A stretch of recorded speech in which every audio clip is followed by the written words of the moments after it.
तुमचा pan card जर आधार card सोबत लिंक नसेल तर तुमचा पॅन कार्ड आता कायमचा बंद होणार आहे। कारण केंद्र सरकारने एक सूचना जारी केली आहे। त्यानुसार आता 31 डिसेंबर 2025 पर्यंत जर तुम्ही पॅन कार्ड तुमच्या आधार कार्डला लिंक केलं नाही तर तुमचं पॅन कार्ड आता कायमचं बंद केलं जाणार आहे। तर आजच्या या व्हिडिओतून आपण पॅन कार्डला आधार कार्ड लिंक नेमकं कसं करायचं याची सविस्तर माहिती जाणून घेणार आहोत। नमस्कार, मी सलमान शेख आणि आपण पाहताय एबीपी माझा।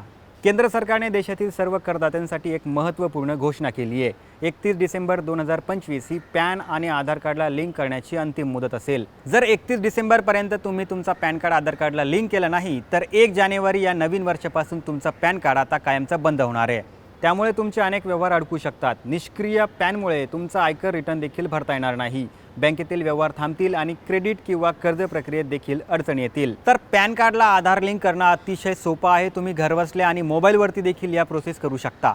त्यासाठी सर्वप्रथम तुम्हाला आयकर विभागाच्या या वेबसाईटवरती जायचं आहे। त्यानंतर लिंक आधार या पर्यायावरती क्लिक करा। त्यानंतर तुम्हाला 10 अंकी पॅन कार्ड नंबर आणि 12 अंकी आधार कार्ड नंबर टाकायचा आहे। माहिती योग्य असल्याची खात्री करून सबमिटवरती क्लिक करा। प्रक्रिया पूर्ण झाल्यावरती तुम्हाला त्वरित पुष्टी म्हणजेच कन्फर्मेशन मेसेज मिळेल।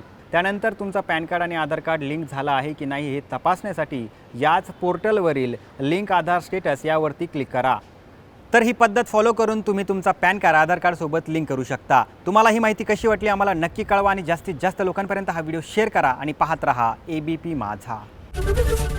एबीपी माझा, उघडा डोळे बघा नीट।